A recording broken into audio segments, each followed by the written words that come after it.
scandals. There's so many of them.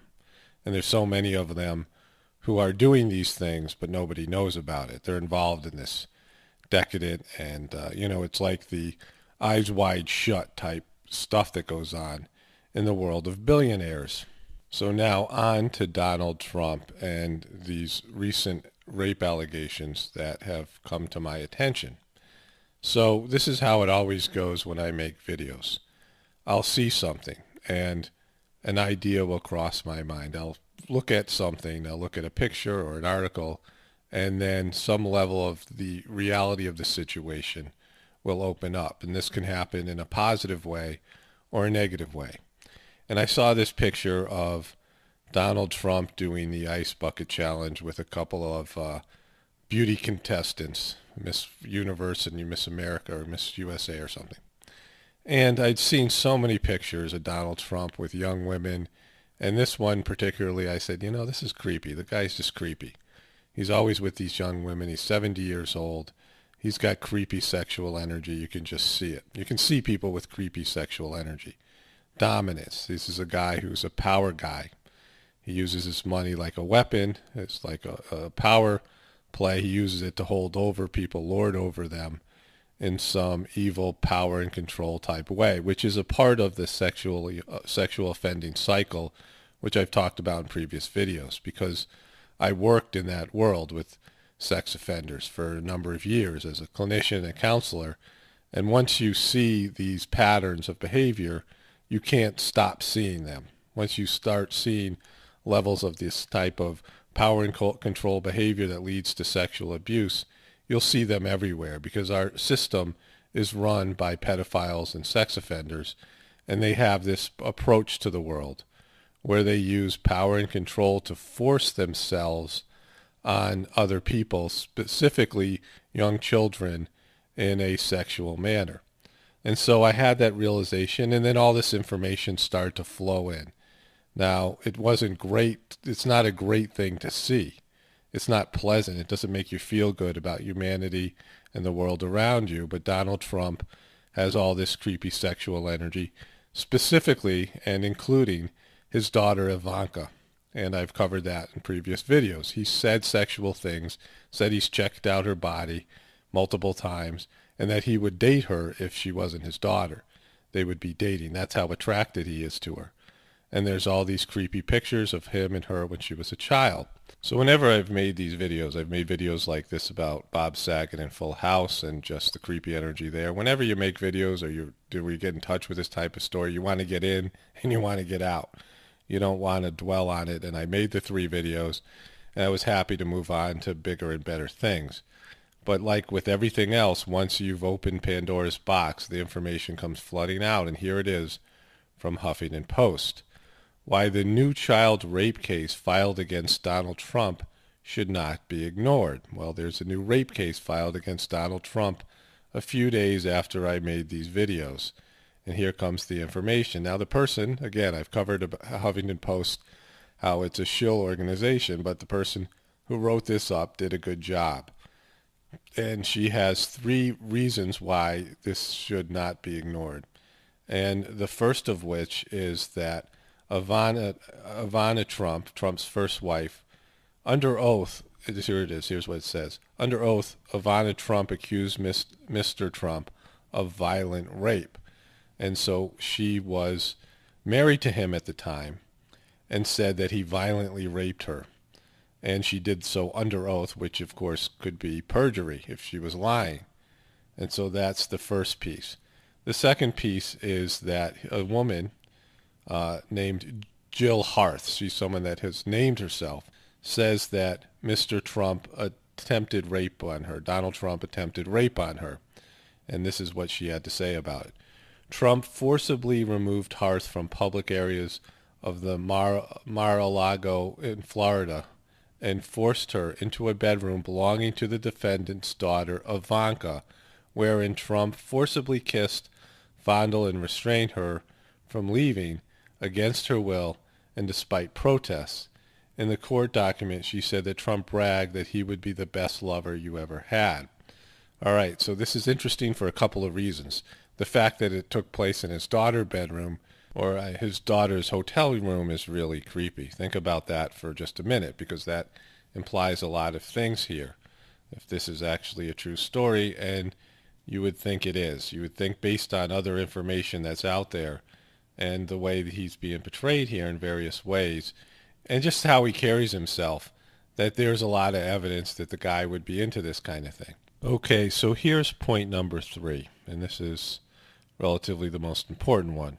So what you have here is there is a history of women saying, including his ex-wife, saying that he has tried to rape them, force himself on them, on two different women. So there's some evidence here.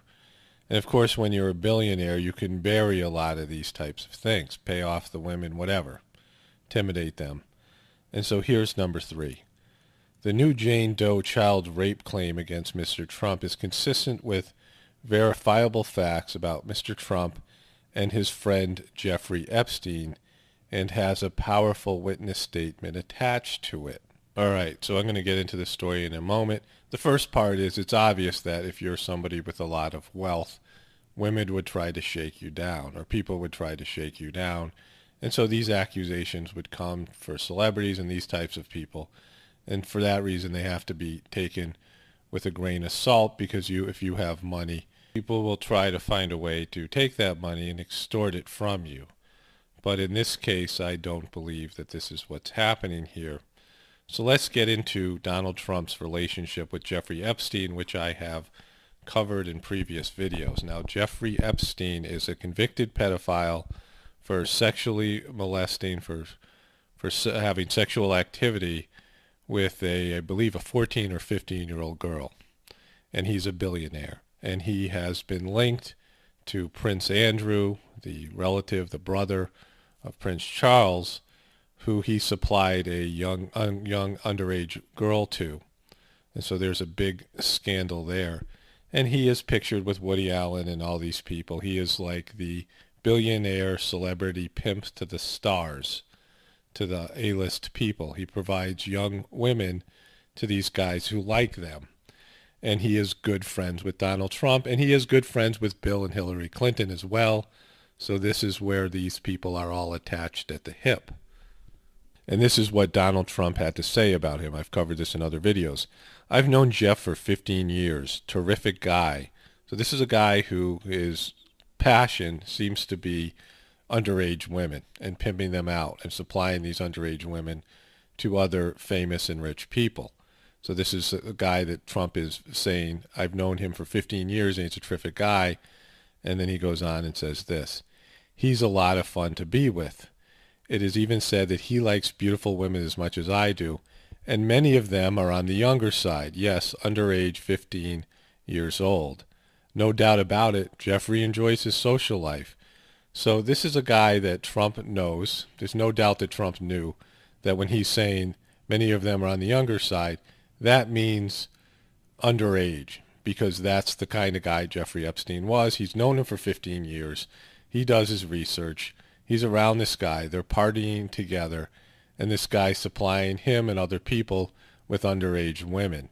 And so this is this person's story. Trump is in many ways admitting to here, okay, you got to read between the lines, that he is into this stuff that Jeffrey Epstein provides for other people, his services, which is to provide them with underage women. And Trump is endorsing this here. So, all right. So let's go back to this Jane Doe. It says a third woman accused Mr. Trump of a rape very recently. According to the Daily Mail, a woman filed an April 2016 lawsuit claiming that when she was 13 years old, she was held as a sex slave to Mr. Trump and his friend Jeffrey Epstein. The woman claimed to have a witness, Tiffany Doe, to the incidents. She filed the case in pro per, that is, without the assistance of a lawyer. Okay, so this is validatable because this is something Jeffrey Epstein does. And he's a billionaire, and she didn't need to sue both him and Trump if she was just after money, because Jeffrey Epstein has plenty of money, and he's easily convictable because he's done this before. And then it says this: the case was dismissed by the court for technical filing errors because she filed it without a lawyer. She then obtained a lawyer, and the case was modified and refiled in New York federal court against Mr. Trump and Mr. Epstein. And then it says this: I have carefully reviewed the federal complaint. It is now much stronger than the one she filed on her own, which makes sense because she now is an experienced litigator representing her. Jane Doe says that as a 13-year-old, she was enticed to attend parties at the home of Jeffrey Epstein, with the promise of money and modeling jobs. Mr. Epstein is a notorious billionaire pedophile who is now a level 3 registered sex offender, the most dangerous kind, a threat to public safety, after being convicted of misconduct with another underage girl. Jane Doe says that Mr. Trump initiated sexual contact on her on 4 occasions in 1994. She was 13 at the time. Consent is not an issue. If Mr. Trump had any type of sexual contact with her in 1994, it was a crime. On the 4th incident, she says Mr. Trump tied her to the bed and forcibly raped her in a savage sexual attack while she pleaded with him to stop. She says Mr. Trump violently struck her in the face. She says that afterward, if she ever revealed what he had done, Mr. Trump threatened that she and her family would be physically harmed, if not killed. She says that she's been in fear of him ever since. Okay, so the next piece is from this person named Tiffany Doe, or is named as Tiffany Doe. And it says, the second declaration is even more astonishing because it's signed by Tiffany Doe, Mr. Epstein's party planner from 1991 to 2000. So this person actually worked for Jeffrey Epstein, and this is verifiable. Tiffany Doe says that her duties were to attract adolescent women to attend these parties. And then she says this: Tiffany Doe says that she recruited Jane Doe at the Port Authority in New York, persuaded her to attend Mr. Epstein parties, and actually witnessed the sexual assaults on Jane Doe. This is her statement from Tiffany Doe. I personally witnessed the plaintiff being forced to perform various sexual acts with Mr. Donald J. Trump and Mr. Epstein. Both Mr. Trump and Mr. Epstein were advised that she was 13 years old.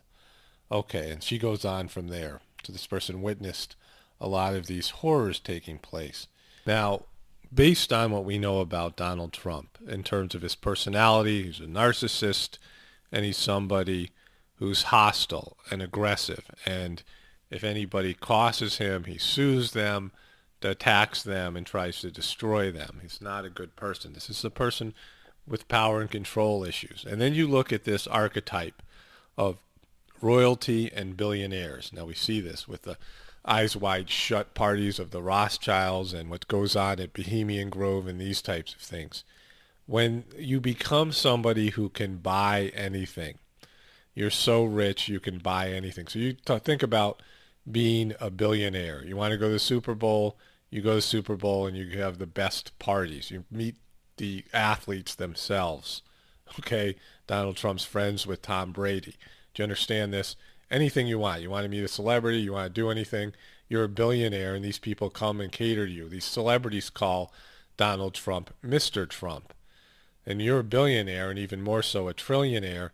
You're above the law. You can buy things off, all these types of things. Very seldom do trillionaires or billionaires, or never trillionaires, but do billionaires get convicted. So this guy, Jeffrey Epstein, did something to upset the trillionaires of the world, and then he was sacrificed in this way. Bernie Madoff, the same kind of thing. Okay, these are why these guys get busted, not because they're not above the law. They had to do something to insult or anger the powers that be, the trillionaires of the world, the Rockefellers and the Rothschilds. And if Donald Trump does that, then he would be convicted. Other than that, he can do whatever he wants with his billions of dollars, which he gets from his contact with the trillionaires of the world. And that's what happens. So you think about royalty and you think about people who can buy anything and get away with anything. They usually, almost always, go down a decadent sexual path because nothing turns them on anymore. Everybody's there for their money. Everyone's bought and sold. There's no chance of them experiencing real love. They're always feeling like people are after their money, and they use their power and their money to control people and to force their way on people. That's a form of rape. Power and control is a form of rape. When you use your money to force your will on everybody and be treated in a certain way. And nobody criticizes them, nobody attacks them, and they are in many ways untouchable in this way. And this is how these things go. And so this fits the profile of this guy, of Donald Trump. It fits the profile of the Clintons, all of these people. So there's no heroes here. This is stuff they're into. This complaint, these charges are completely believable, because when you're a billionaire, you can hire people to intimidate, or you can pay off these people that you do these things to, and you can treat them like slaves. Okay, billionaires and trillionaires are the slave owners. That's what you have to understand. So they look at everybody else as slaves. They look at you as their slaves that they can do anything with. And so that's our reality. We live in a slave-based society, and these are the slave masters. So when this information comes out, you know it's true, or you know that it could be true, and it's probably true. And it's just a matter of, this story might not be true, but there's probably 100 stories just like it that are true. Donald Trump has a relationship with this billionaire pedophile, and he has endorsed in his own words the behavior that this pedophile was doing. And so that's the reality that we live with.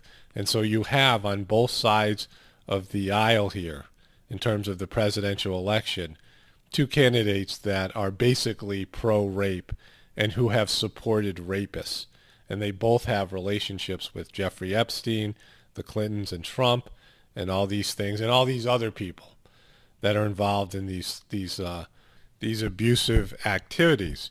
And it should serve as a reminder to all of us. It's just a good example that following the path of wealth and fame and these desires to be a millionaire, a billionaire, a celebrity, this is where it all ends up and where it all leads. It's just a bad way of going. You get what you take, what you need. You have a good family. You have a good relationship. You try to have loving relations with people. You serve. You do your duty. And that you are also go through sufferings and things that help mold you as a person and build compassion in you. You don't wall yourself off from real life with a shield of millions of dollars, of billions of dollars that protect you from experiencing the difficulties of real life, and that you have a connection to God, and that you serve God. You have a master and slave relationship with God, where you look at yourself as a servant of God, that when God sends you work or people or some kind of duty, you take it gratefully. When he sends you problems, he sends you difficulties, you say it's for your best self-interest. It's helping you get closer to God. It's helping you be a better person. You humble yourself. And these are the ways to have a successful life, an enjoyable life. No matter how difficult your life is, you feel like God is a presence in your life, and you're allowing him to work through you. So I think that this is, like I said, a lesson for us all to take, that when you see these people, they're all the same. They all are engaged in these types of activities, and it's negative, and it's nothing that you really want a part of.